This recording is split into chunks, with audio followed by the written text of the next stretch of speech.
Devon Graves from Studio D, coming to you this time with a song from the Bleeding album, along with a couple of very strange stories that happened during the tour of that album that to this day I can still not explain.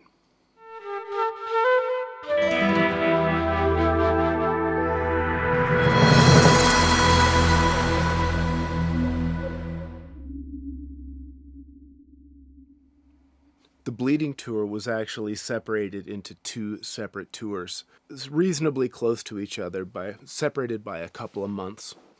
Both of these tours were throughout Europe. On the first tour, we found ourselves in Amsterdam, as we do. And when we come to Amsterdam, we really like to go and see the city. We like to visit the coffee shops. We like to do a lot in Amsterdam. That's always a town that we want to go and see. We have songs like Northern Lights that pays homage to Amsterdam, and another song called Haze 1. Well, as we were walking around the city, this is in the daytime, after visiting a coffee shop, I remember we found some bookstore. I don't really remember why we even went into this bookstore in the first place, but we found ourselves in there nonetheless. It could be that Dan was looking for something, or maybe I was even looking for something. In my studio, I have a lot of statues, wooden statues, that serve both for the wooden aesthetic that I like and the tribal look that I like, but also it's kind of good to have wooden figures about the studio just to break up the geometry. It kind of makes the room sound better in some little way. So I'm always on the search for something that would fit in with the aesthetic of the studio, something that has a good vibe but has something earthy to it, you know. In any case, we were in this bookshop, and on the floor of this place, against the walls, were just stacks of books, probably nearly knee-high, several books from the front to the back row. I mean, there would be no way that anybody could actually see all the books that are in there. They're all laying with the covers facing up, and I'm sure all these books were written in Dutch, and I don't know what the books were about, but there were thousands of them, and they seemed very, very old, and they seemed very, very, I don't know how to say. It didn't look like I was looking at Huckleberry Finn. It looked like something more esoteric than that. But essentially the vibe wasn't a good one. And there was a nice lady that worked there that also kind of looked the part. She looked a little witchy herself, you know, this kind of straight blonde hair, very plain face, no makeup, you know, thin, pale type woman. And I had happened to notice that on the other side of the room, there was this kind of island in the middle of the room. And this room was really dimly lit, so it's actually really hard to see everything really clearly. But there was this kind of center island that had a bunch of African wooden art stacked on it. And so this, of course, got my attention. And she had already approached me like, oh, is there anything I can help you with? And I'm like, oh, I'd like to look at this wooden art. So I'm looking at this art. And this stuff is really difficult to describe. I've actually since looked on the internet just for this story to show images of this kind of art I was looking at, but I couldn't find anything that looked like this. It was wooden carved art of figurines of faces and heads. Many of them had these little shells, seashells, in the place of the eyes and sometimes around the mouth. And sometimes there were bones around these figures or wire. These were nothing that I would want in my studio. This stuff looked like very old and very, very dark. And she asked if there was anything I liked, and I said, no, this stuff is all too, I used the word cold. This stuff is too cold. I was trying to be polite. And she says, oh, how about this one? And she brings this other kind of goofy, smiling, carved wooden face. And I said, I don't know, for some reason that one looks the darkest of all. I don't think I'll want anything. And Norm was also there, and when he saw that mask, he's like, no. Dude, don't buy anything. Don't buy anything. Don't buy any of this stuff. Norm was actually visibly on edge about these things, about these statues that we were looking at. And I started to get the vibe that I didn't want to be in this store anymore. And he clearly felt the same way. Dan was in there also. And as we're making our way back to the door, I'm still kind of looking at some of the books, and the woman is kind of greeting me off, saying, okay, there's nothing you want, whatever. And as I'm making my way to the door, it's just this kind of straight, almost like a hallway. It was not a very wide walkway between the books and this table and the door. And so as I'm making my way out, I actually feel Norm really close behind me, kind of in a panic, almost feeling like he really wants to get out of that store. And he's almost trying to push past me, almost trying to walk faster than I'm walking. As I go through the doorway, he actually pushes me on the shoulder, because he's in such a panic that he wants to get past me and get out of this place. So he kind of pushes me through the door. And at the doorway, there's 2 steps to the walkway. And I nearly stumble over these steps. And I'm thinking, yeah, I want out of there too, but, calm down. So as I come down the stairs, I turn around to say, Norm, dude, I could see through the opening of the door that Norm wasn't anywhere near the doorway. Norm wasn't right behind me. And he was still about 10 feet, 12 feet, about, 3-4 meters away from the door. And they had actually kind of stopped a little bit along the way, not really hurrying out, but making their way to the door.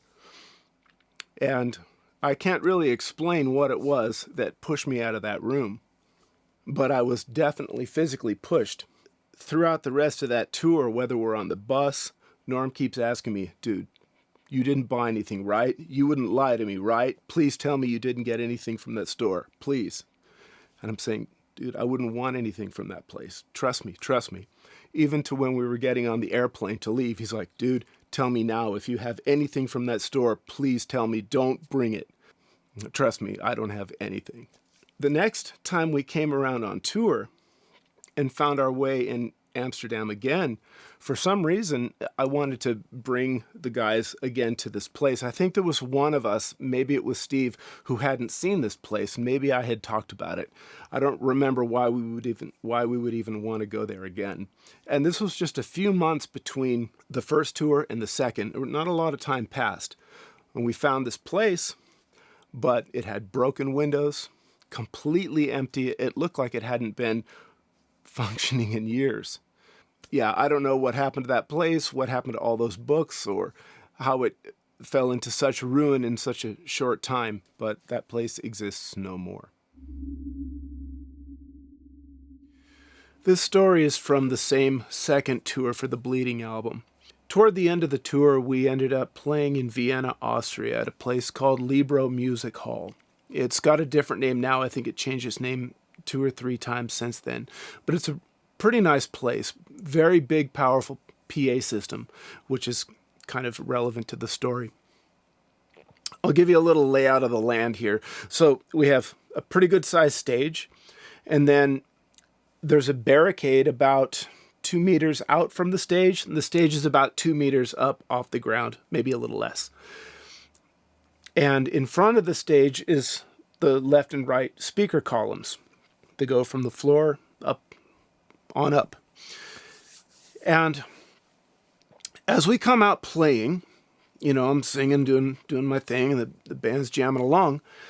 And I notice in my peripheral vision on my left side that there's this woman she must be standing on either some ledge or a scaffolding that's right up against the PA system.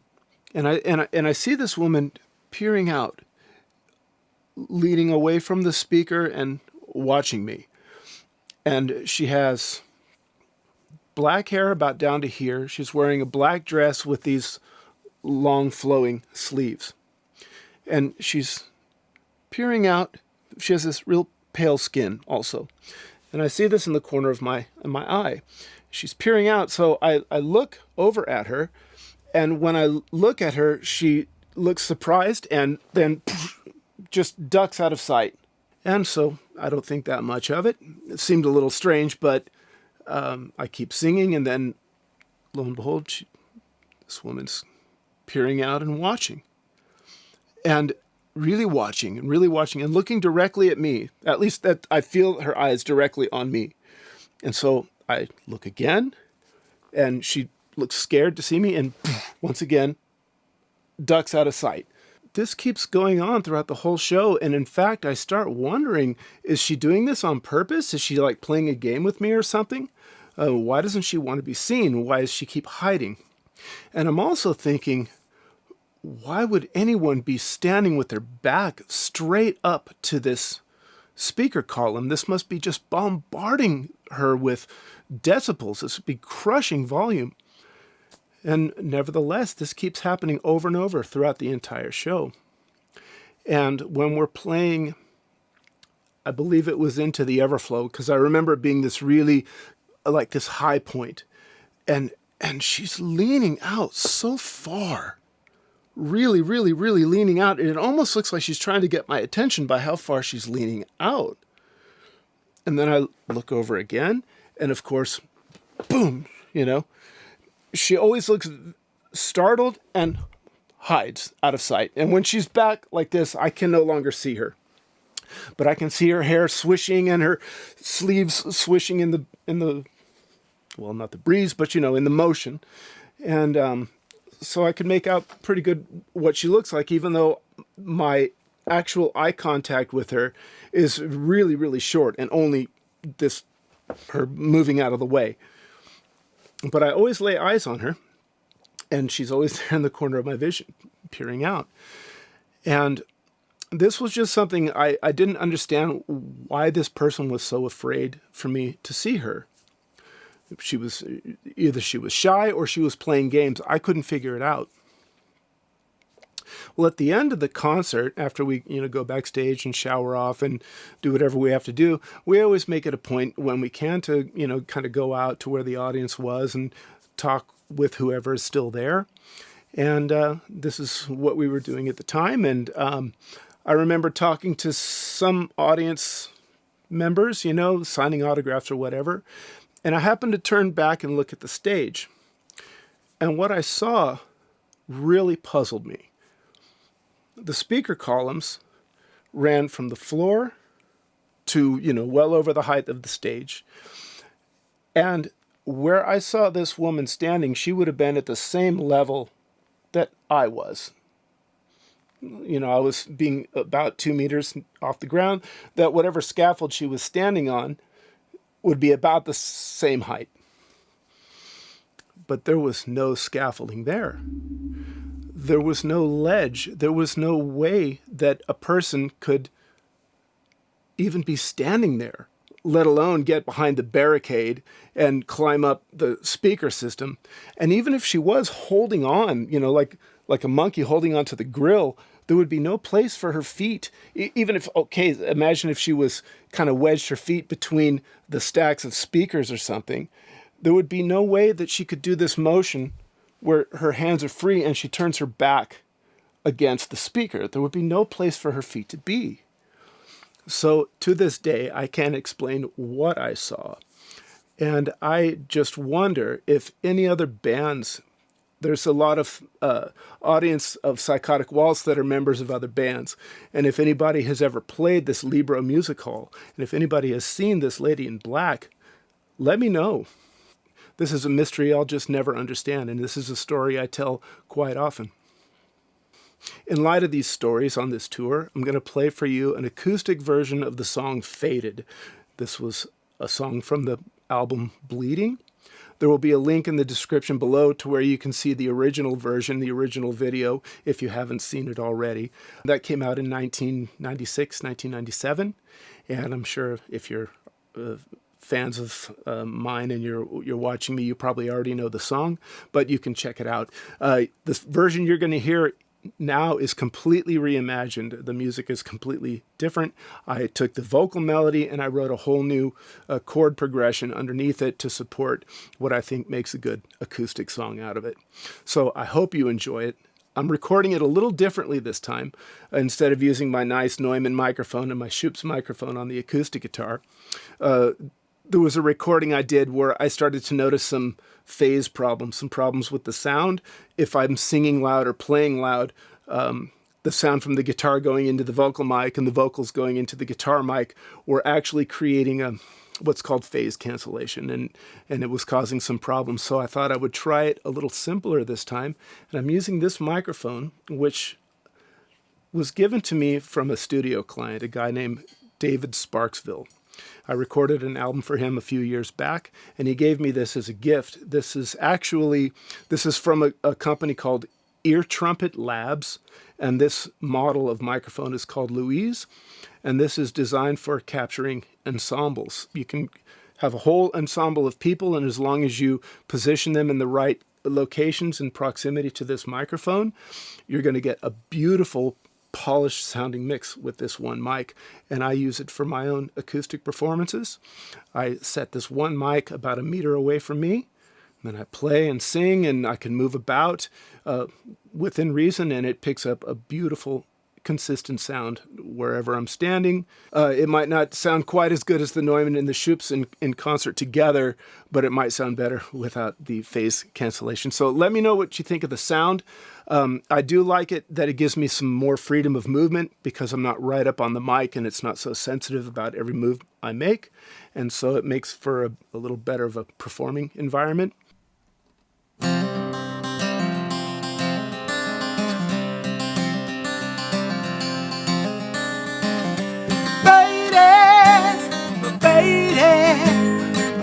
From the sky below, faded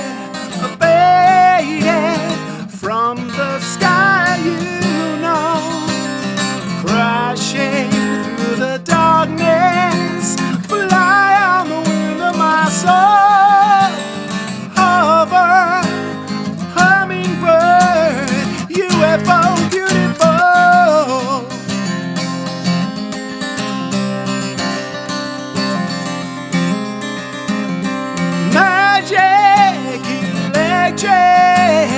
Raining through the sky, raining emotion, how they bleed from my eyes, crashing through the window, engraving my name on the wall, hover, hummingbird, skies unimagined, skies unimagined now.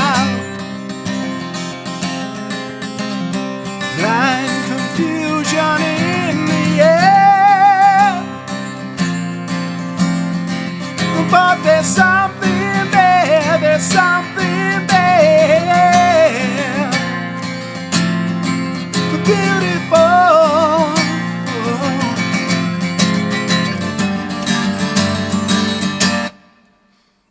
Faded, fell from the sky below, faded from the sky, you know, crashing through the mirror, fly on the wind of my soul, hover, hummingbird, UFO, beautiful. Blinding light of winding souls, spinning grace defies the ground, beautiful, UFO, UFO, beautiful. I said UFO, UFO, beautiful.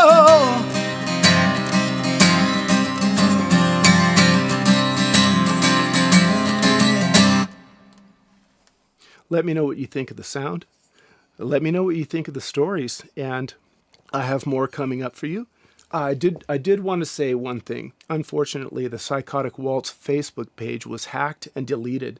It disappeared a couple of weeks ago for a couple of days, and then our manager was able to get it back online. Then it disappeared again, and now it seems to be gone forever. So whatever contacts we had, those are just gone into oblivion. And my messages, when I put them out, when a video comes out, I put it out on my Devon Graves account, and I also put one out on the Psychotic Waltz account, and about half of the viewers come from each of those accounts.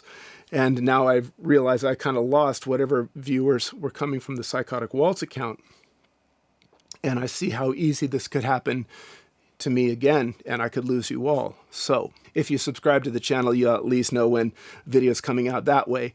But what I'd like to do is create a community. You join basically this mailing list I'll make, and that way, when I make any new content, I'll send you a notification directly to your email, and you can just click on the link right from your inbox and watch the video from there. And furthermore, on this, I'm going to make this form that you can put in your email address, and then you can check a couple of boxes, because I don't want to bore you with videos that you wouldn't be interested in. I like to make videos of music and stories like this one. I like to make technical videos about the studio and production techniques and things like that. Stuff that might be boring to people that aren't into music production, that aren't in bands and aren't recording. So if you'd rather not see videos like that, then I will filter that out and not send those to you. So you can check what you're interested in. You can check, I like the music, I like the studio stuff, or I'd like to hear about singing and talk about singing, singing techniques and things like that. So I'll make a couple of choices for you. You can check any one or all of them. And based on that, I will either send you or not send you the appropriate videos that come out in the future. So, having said all that, really thanks for watching, and I'll see you on the next one.